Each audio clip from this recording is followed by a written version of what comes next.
Bonjour et bienvenue sur imotélé.net. La récente réforme de la sécurisation de l'urbanisme et des constructions apporte un certain nombre de protections aux promoteurs et aux constructeurs. Nous sollicitons à ce sujet Pierre Popesco, avocat associé au sein du cabinet Herbert Smith et responsable du département de droit immobilier. Pierre Popesco, bonjour. Vous avez récemment organisé, dans le cadre du Club Pierre, une rencontre sur le thème de la sécurisation de l'urbanisme et des constructions.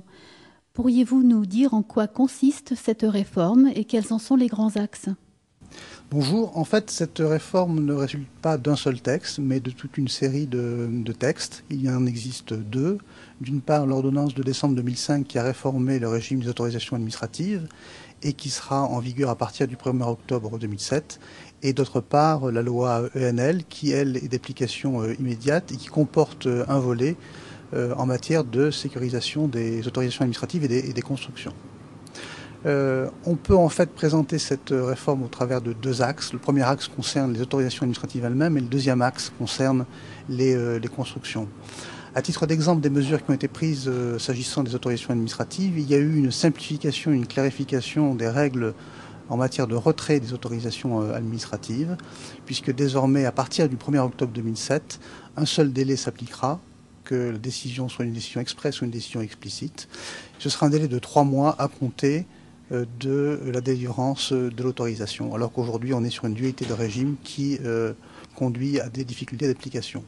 Autre mesure intéressante également en matière d'autorisation administrative, c'est l'impossibilité de former un recours contre une autorisation administrative à l'expiration d'un délai d'1 an à compter de l'achèvement de la construction, et cela que le permis de construire ait été affiché ou pas, ou même qu'il était irrégulièrement affiché. Donc ce sont des mesures qui sont à la fois pratiques, mais d'une grande portée pour les professionnels. Là, ça concerne l'urbanisme et sur la sécurisation des constructions. Alors, sur la sécurisation des constructions, il y a deux mesures principalement qui ont été prises. La première concerne en fait la responsabilité des propriétaires et des constructeurs. La deuxième mesure concerne ce que l'on appelle la prescription administrative. En ce qui concerne la responsabilité des constructeurs et des propriétaires, il y a eu une simplification en ce sens que pour les propriétaires, si un recours n'a pas été formé contre l'autorisation de construire, le permis de construire par exemple, et bien à ce moment-là, le propriétaire est à l'abri définitivement de toute action en démolition de la construction.